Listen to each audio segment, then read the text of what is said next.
Good evening, Trump's family. Welcome back to my channel. Have a good night, everyone, and God bless you. Alright, let's get into the news. Speaker McCarthy now promises to release all of the security footage from the January 6th Capitol event. There you have it. Pretty much as I'm recording this video that just released, Kevin McCarthy made that statement at 11 p.m. Eastern Time on the 12th of January, and it's now around noon of the same day. Things are lining up here perfectly. Kevin McCarthy would not make a public statement if he was not serious about it. He wouldn't say we're going to release all of the footage if he didn't intend on doing so. We know that because Kevin McCarthy is very careful with his words. He generally speaks quite vaguely, avoids using certain terms or saying certain things. And if he is saying it, then it means that it's done. It's a done deal, folks. It's sealed. The America First Patriot segment of the party is getting concrete results from GOP leadership. This is what I was saying, is that Kevin McCarthy is probably not your favorite guy for the job. Kevin McCarthy with constituent pressure or GOP representative pressure is a pretty decent outcome. It's not best case scenario, but it's not bad. And finally, we're gonna get to the bottom of this thing. Nancy Pelosi and Liz Cheney purposely removed Republicans from the January 6th panel who wanted to truly make it bipartisan, who wanted to look at the whole truth and not just the Democrat-preferred segment of the truth. And so what we saw was a January 6th sham, a kangaroo court, so to speak, where they were purposely selecting evidence and in some cases, misrepresenting evidence and doctoring evidence. All the meanwhile they told us it was a bipartisan commission. Absolutely not. Well, now, it's truly going to be bipartisan, because now we're going to see the other side, we're going to see the truth. We're going to get to the bottom of it. We've seen video footage evidence of Capitol police officers opening doors, ushering people in some cases, probably the most egregious offense that we've seen so far, Capitol police officers unlocking magnetically locked doors, allowing people into the Capitol. Well, how much more of that are we going to see? How much more just peaceful field trips style walking are we going to see from Trump supporters who are present on that day? If you tell me that there's 14,000 hours of video footage available to release, well, then it can only mean one thing. That is where the counter-Democrat narrative evidence is, because clearly, if there was something damning within that big block of CCTV footage, Nancy Pelosi and her goons would have used it already.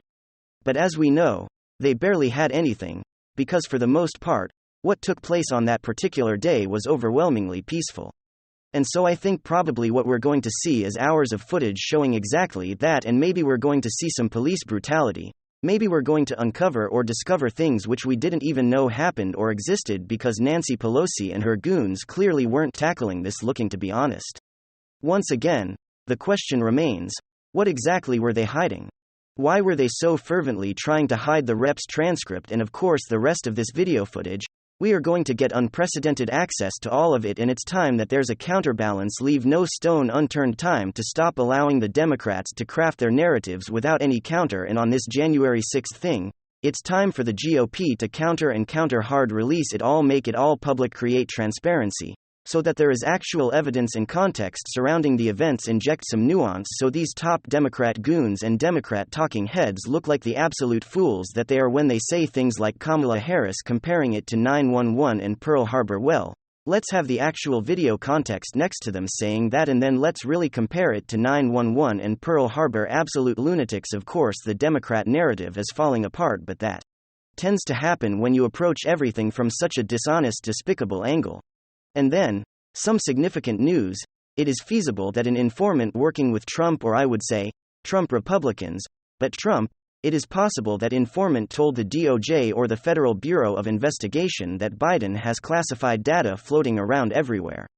Nothing makes sense, or that an informant was either putting his attorneys or the people around him in a compromised situation. So check out that segment earlier today. It doesn't make any sense that Biden's legal team would just suddenly go because they're such good people. These are the same types of individuals who set up Trump with a Steele dossier completely fabricated.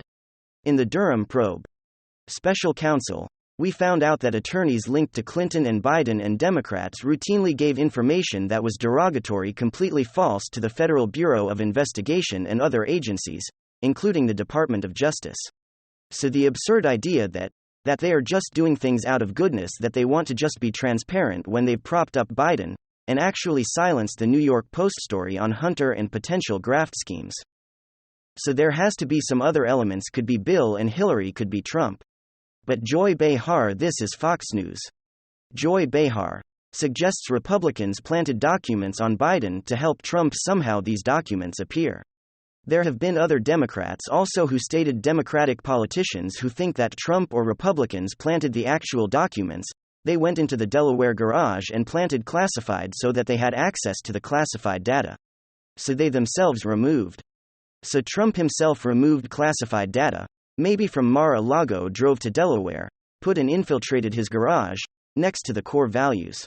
And that's a fantastic her that. And then Trump said, you know what, we're going to put the stack of classified documents, and then somehow told his attorneys and then went to the Biden Center in an office and then planted those documents. Also, this is a possibility. According to C, at least I was dealing with within the realm of possibilities, and informants are somebody, a loyalist, somebody's work, somebody working within Biden's inner circle, who wanted Trump, who liked what Trump stood for: record low unemployment, opposing never-ending counterinsurgency conflicts. So there are reasons moral. It's a moral imperative to vote for Trump.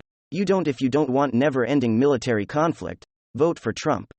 So that could be one reason that somebody would switch sides. Okay, because we see what's taking place right now. Democrats will fund tens of billions and hundreds of billions of dollars forever to just fund a proxy battle in Europe. And that could lead to a confrontation with, let's just leave it at a nuclear confrontation, which already there is one, sadly. But here Georgia AR suggests Republicans planted documents, that Trump planted documents. And there have been other Democratic politicians who have stated that. Nothing makes sense here. It is possible that I don't think it's possible at Trump planted documents, although that could be, anything is possible in the realm of possibility. I think that their cognitive dissonance for Joy Behar and ladies at The View and others, it's impenetrable. The cognitive dissonance is impenetrable among the Hollywood morally superior, highly educated liberal Democrats. It is absolutely, they cannot. They cannot see that Biden is a hypocrite and Democrats are hypocrites. They call it "what about Islam?" which is a euphemism for hypocrisy. So whenever you hear anybody say, oh, what about ism? Oh, that doesn't make any sense. That's just what about autism? Yeah, it's called hypocrisy. It makes perfect sense. And it has to do exactly with what you're talking about. If somebody says to you, I am a Democrat, and I'm a vegan, and then they're chomping on a bacon cheeseburger with a milkshake, and like a T-bone steak on the side, well, gee, maybe you're not a vegan. And then when they're chopping on the steak, and the meat and the cheese and the eggs, and they're a vegan, and then you point that out, and they say, that's what about ism, I'm going to tell you what you should do with your life. That's the Democratic Party within American politics.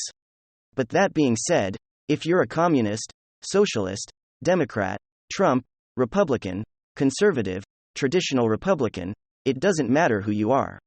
Happy New Year. God bless. You have a great 2023. I want everything good, only a joyful, happy, prosperous, and beautiful weekend, month, year, and just happiness for you. I want to try to go ahead and send out some good vibes, because this year is going to be intense in terms of politics. And it's all pretty much going to be the Democratic Party and media and the entire corrupt edifice just crashing down in terms of narrative and spin and propaganda. And I will point that out, but I want everyone, though, no matter who you are, to have a beautiful year. I want people to understand it's all love.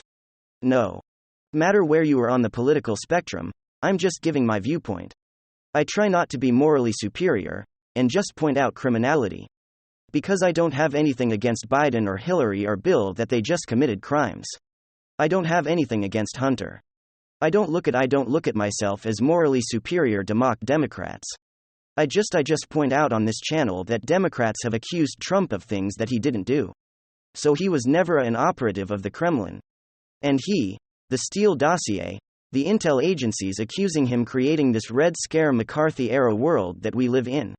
I grew up learning that the McCarthy era, a moment in American politics, the 50s, where even revered military generals were accused of being communist sympathizers. That's a problem. That's a problem when you have this hysteria. And it's when you're blaming Russia for everything, you have major problems in life. And when you cannot possibly believe that Biden was committed, possibly a crime was mishandling of classified data while you pontificated about Trump for about a year and a half. That's a huge issue. That's a huge issue that shows hypocrisy in that. And that shows that the cognitive dissonance is impenetrable. But the greatest gift to Trump politically was what took place. It was literally just the greatest gift possible. And you have a situation, ladies and gentlemen, aware that's what we're looking at. Is it possible that he planted the documents, not himself? No, I don't see that taking place. Could Trump have paid somebody to plant documents possible? I don't think that would have been. I don't think he would have needed to do so. I think that obviously, Biden and Hillary and other Democrats don't abide by classified data protocol or laws. And you saw that with servers siphoning top secret intelligence outside the US government. And by the way, Hillary's becoming he let Clinton. Hillary Clinton would be the 24 nominee for the Democratic Party. You heard it here first. I know that I said that last time around, but it'll happen. And I'm not right about everything, but I told you crypto would crash, I told you the market would tank, I told you that Clinton would lose in 2016. I told you the whole Russian nonsense was nothing and completely fabricated in people. So you're never right, and a lot more right about most things. Let me know what you guys think in the comment section. Of course, leave a like if you enjoyed the video, and of course possibly subscribe if you're up for it. I'm gonna get back to work. I want to thank you guys for watching.